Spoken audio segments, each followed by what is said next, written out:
Sir, ಈಗ ಕರ್ನಾಟಕದ ಅಖಾಡ ನೋಡೋಣ ಸರ್. ಈಗ ಕರ್ನಾಟಕದ ರಾಜಕೀಯ ಕುಸ್ತಿ ಅಖಾಡ ಹೇಗಿದೆ ಸರ್? ಈಗ 28 ಲೋಕಸಭಾ ಕ್ಷೇತ್ರ ಇದೆ. ನಾವು ಭಾಳ ನಿರೀಕ್ಷೆ ಮಾಡಿದ್ವಿ. ರಾಜ್ಯದಲ್ಲಿ ಕಾಂಗ್ರೆಸ್ ಸರ್ಕಾರ ಸ್ಪಷ್ಟ ಬಹುಮತದಿಂದ ಅಧಿಕಾರದಲ್ಲಿದೆ. ಒಬ್ಬ ಅನುಭವಿ ಮುಖ್ಯಮಂತ್ರಿ ರಾಜ್ಯದಲ್ಲಿದ್ದಾರೆ. 14 ಬಜೆಟನ್ನು ಮಂಡನೆ ಮಾಡಿರ್ತಕ್ಕಂಥ ಒಬ್ಬ ಅನುಭವಿ ಮುಖ್ಯಮಂತ್ರಿ ಇದ್ದಾರೆ. ಅನುಭವ ಇರ್ತಕ್ಕಂಥ ಮಂತ್ರಿಮಂಡಲ ಇದೆ. ಹಾಗಾಗಿ ನಮ್ಮ ಲೋಕಸಭಾ ಚುನಾವಣೆ ಸ್ವಲ್ಪ ಜಾಸ್ತಿನೇ ಕಸರತ್ತು ಪಡಬೇಕಾಗತ್ತೆ ಅಂತ ನಾವು ಕೂಡ ಅಂದ್ಕೊಂಡಿದ್ವಿ. ಆದರೆ ನಾನು ಹೇಳ್ತೇನೆ ವಿನಾಯಕ್, ಪ್ರಾಮಾಣಿಕವಾಗಿ ರಾಜ್ಯದ ಅಧ್ಯಕ್ಷ ಆದಮೇಲೆ ರಾಜ್ಯಾದ್ಯಂತ ಪ್ರವಾಸ ಮಾಡ್ತಾಯಿದ್ದೇನೆ. ದಿನೇ ಇವತ್ತು ವಾತಾವರಣ ಭಾರತೀಯ ಜನತಾ ಪಾರ್ಟಿ ಮತ್ತು JDS ಪರವಾಗಿ ಪೂರಕವಾಗಿ ಹೋಗ್ತಾ ಇದೆ. ಹಾಗಾಗಿ ಕಾಂಗ್ರೆಸ್ ಪಕ್ಷ ನಿಜ ಚುನಾವಣೆ ಅಂದಮೇಲೆ ಸವಾಲು ಇದ್ದೇ ಇರ್ತದೆ. ಅದನ್ನು ಸವಾಲನ್ನು ನಮ್ಮ ಕಾರ್ಯಕರ್ತರು ಯಶಸ್ವಿಯಾಗಿ ನಿರ್ವಹಿಸ್ತಾರೆ, ಎದುರಿಸ್ತಾರೆ. ನಿಮ್ಮ ಕೆಲವು ನಾಯಕರುಗಳು ಕೆಲವು ಬಹಿರಂಗ ವೇದಿಕೆಯಲ್ಲಿ ಹೇಳ್ತಾ ಇದ್ರು, ಲಾಸ್ಟ್ ಎಲೆಕ್ಷನ್ನಲ್ಲಿ ಒಂದು ದೃಷ್ಟಿ ಬುಟ್ಟು ಇಟ್ಟಂಗೆ ಒಂದಿತ್ತವ್ರದ್ದು, ಈ ಸಲ ಅದು ಇರಲ್ಲ, ದೃಷ್ಟಿ ಬುಟ್ಟು ಇರಲ್ಲ ಅಂತ. ಇದು ಆ ಥರ ಏನಾದರೂ ಪರಿಸ್ಥಿತಿ ಇದೆಯಾ? ವಾತಾವರಣ ಹಂಗಿದೆ ರೀ.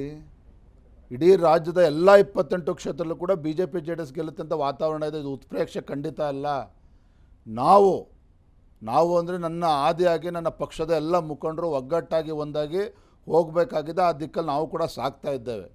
ಕಾರ್ಯಕರ್ತರು ತಯಾರಿದ್ದಾರೆ, ಈಗಾಗಲೇ ಕೆಲಸ ದುಡಿತಾ ಇದ್ದಾರೆ ಹಗಲು ರಾತ್ರಿ. ಮತದಾರರು ಇವತ್ತು BJP JDS ಓಟ್ ಹಾಕೋದಕ್ಕೆ ತುದಿಗಾಲಲ್ಲಿ ನಿಂತಿದ್ದಾರೆ. ಅದನ್ನು ಸದುಪಯೋಗ ಪಡಿಸ್ಕೊಳ್ಬೇಕಾಗಿರ್ತಕ್ಕಂಥ ಕರ್ತವ್ಯ ನಮ್ಮೆಲ್ಲರ ಮೇಲಿದೆ. ಅದನ್ನು ನಾವು ಇವತ್ತು ಮಾಡಬೇಕಾಗಿದೆ. ಯಶಸ್ವಿನೂ ಕೂಡ ಆಗ್ತೇವೆ ನಾವು. ಸರ್, ಸಿದ್ದರಾಮಯ್ಯ DK ಶಿವಕುಮಾರ್ ಏನು ಹೇಳ್ತಾರೆ, ಕರ್ನಾಟಕ ವಿಧಾನಸಭೆ ಎಲೆಕ್ಷನ್ ಟೈಮಲ್ಲೂ ಹಿಂಗೆ ಹೇಳ್ತಾ ಇದ್ರು BJP ಅವರು. ಏನಾಯಿತು, ನಾನು DK ಶಿವಕುಮಾರ್ ಸರ್ಕಾರ ತಂದಿಲ್ವೇ, 136 ಜನರನ್ನು ತಂದಿದ್ದೀವಿ, ಅವರಲ್ಲಿರೋದು 66 ಜನ ಅಷ್ಟೇ, ನಿಮ್ಗಿಂತ ಡಬಲ್ ಸೈನಿಕರಿದ್ದಾರಲ್ಲಿ. ಈಗ ತುಂಬ ಸಂತೋಷ. ಇದೇ ಅಮಲಿನಲ್ಲಿ ಕಾಂಗ್ರೆಸ್ ಪಕ್ಷ, ಕಾಂಗ್ರೆಸ್ ಸರ್ಕಾರ ಇರಬೇಕು ಅನ್ನೋದು ನಮ್ಮ ಅಪೇಕ್ಷೆ.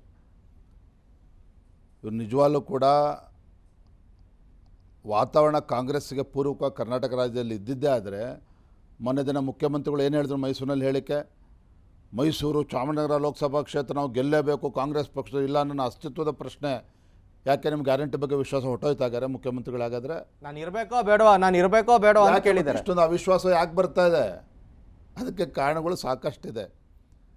ಸರ್ಕಾರ ಸ್ಪಷ್ಟ ಬಹುಮತ, ಒಬ್ಬ ಅನುಭವಿ ಮುಖ್ಯಮಂತ್ರಿ ಏನು ಅಭಿವೃದ್ಧಿ ಮಾಡಿದ್ದಾರೆ ಕಳೆದ 9 ತಿಂಗಳಲ್ಲಿ, ಒಂದು ಯೋಜನೆ ಬಗ್ಗೆ ಮುಖ್ಯಮಂತ್ರಿಗಳು ಮಾತಾಡಲಿ.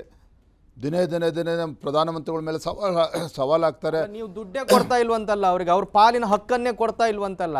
ಒಬ್ಬರು BJP ನಾಯಕರುಗಳು ಹೋಗಿ ಮೋದಿ ಅವ್ರ ಹತ್ರ ಮಾತಾಡ್ತಾ ಇಲ್ವಂತಲ್ಲ. ಇಡೀ ದೇಶದಲ್ಲಿ ಯಾವುದೇ ಮುಖ್ಯಮಂತ್ರಿಗಳು ಈ ರೀತಿ ಆರೋಪ ಮಾಡ್ತಾ ಇಲ್ಲ. ತೆರಿಗೆ ನಮ್ಮ ಹಕ್ಕು ಅಂತ ಹೇಳ್ತಾ ಇದ್ದಾರೆ ಅವರು. ಇವರ ತೆರಿಗೆ ನಮ್ಮ ಹಕ್ಕದು ನಾವು ಒಪ್ಕೊಳ್ತೇವೆ.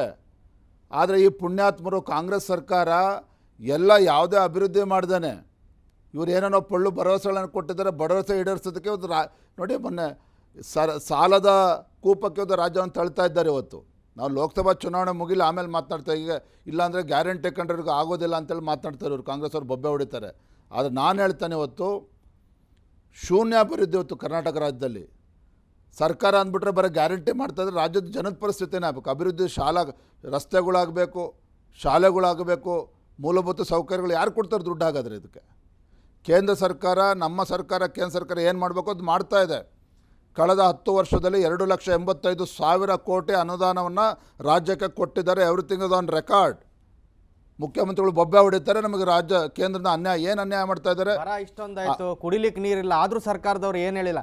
ಅಮಿತ್ ಶಾ ಅವರೇ ಖಾಲಿ ಕೈಯಲ್ಲಿ ಬರಬೇಡಿ, ನರೇಂದ್ರ ಮೋದಿ ಅವರೇ ಖಾಲಿ ಕೈಯಲ್ಲಿ ಬರಬೇಡಿ, ಏನಾದರೂ ತಗೊಂಡು ಬನ್ನಿ ನಮ್ಮ ಸರ್ಕಾರಕ್ಕೆ, ನಮ್ಮ ರಾಜ್ಯದ ಜನರಿಗೆ, ಸುಮ್ಮನೆ ಮತ ಕೇಳಕ್ ಬರಬೇಡಿ. ರಾಜ್ಯದ ಜನರ ಮುಂದೆ ಉದಾಹರಣೆಗಳಿದೆ. ಇದೇ ಯಡಿಯೂರಪ್ಪನವರು BJP ಸರ್ಕಾರ ಇದ್ದಾಗ ನೆರೆ ಆದಂಥ ಸಂದರ್ಭದಲ್ಲಿ ಒಂದು ಕ್ಷಣ ತಡ ಮಾಡ್ದೇ ಕೇಂದ್ರದ NDRF ಫಂಡಿಂದ 1 ಲಕ್ಷ ರೂಪಾಯಿ ಅನುದಾನ ಕೊಡ್ತಾಯಿದ್ರೆ, ಯಡಿಯೂರಪ್ಪನವ್ರು ಮುಖ್ಯಮಂತ್ರಿಗೆ 5 ಲಕ್ಷ ರೂಪಾಯಿ ಕೊಟ್ಟರು ಮನೆ ಕಳ್ಕೊಂಡಂಥವ್ರಿಗೆ. ಕೇಂದ್ರ ಸರ್ಕಾರದ ಮೇಲೆ ಒತ್ತಡ ಆಗ್ತಕ್ಕಂಥ ಕೆಲಸ ಮಾಡಲಿಲ್ಲ. ಎರಡನೇದಾಗಿ ಬರದ ವಿಚಾರದಲ್ಲಿ ಹೇಳ್ತಾನೆ, ದೇಶದಲ್ಲಿ 9 ರಾಜ್ಯಗಳಲ್ಲಿತ್ತು ಬರ ಇದೆ. ಯಾವುದೊಬ್ಬ ಮುಖ್ಯಮಂತ್ರಿ ದೆಹಲಿಗೆ ಹೋಗಿ ನಮ್ಮ ಸಿದ್ದರಾಮಯ್ಯನವ್ರ ಥರ ನನ್ನ ತೆರಿಗೆ ನನ್ನ ಹಕ್ಕು ಅಂತೇಳಿ ನಾಟಕ ಮಾಡಲಿಲ್ಲ. ತನ್ನ ಖಜಾನೆಯಿಂದ ಆ ರಾಜ್ಯದ ರೈತರು ಸಂಕಷ್ಟದಲ್ಲಿದ್ದಾರೆ, ಅವ್ರಿಗೆ ಪರಿಹಾರವನ್ನು ಕೊಡ್ತಕ್ಕಂಥ ಕೆಲಸ ಮಾಡ್ತಾ ಇದ್ದಾರೆ. ಆದರೆ ನಮ್ಮ ರಾಜ್ಯದ ಮುಖ್ಯಮಂತ್ರಿ, ಅನುಭವಿ ಮುಖ್ಯಮಂತ್ರಿ, ಇವತ್ತು ಕೇವಲ ಕೇಂದ್ರ ಸರ್ಕಾರದ ಮೇಲೆ ಆರೋಪವನ್ನು ಮಾಡ್ತಿದ್ದಾರೆ ಹೊರತು ಸಂಕಷ್ಟದಲ್ಲಿರ್ತಕ್ಕಂಥ ರೈತರಿಗೆ ಸ್ಪಂದನೆ ಮಾಡ್ತಕ್ಕಂಥ ಕಿಂಚಿತ್ತೂ ಕೂಡ ಕಾಳಜಿ ಇಲ್ದಿರ್ತಕ್ಕಂಥ ಮುಖ್ಯಮಂತ್ರಿ. ಇವ್ರಿಗೆ ತಕ್ಕ ಪಾಠ ನಾವಲ್ಲ, ರಾಜ್ಯದ ಮತದಾರರು ಕೊಡ್ತಾರೆ ಲೋಕಸಭಾ ಚುನಾವಣೆಯಲ್ಲಿ.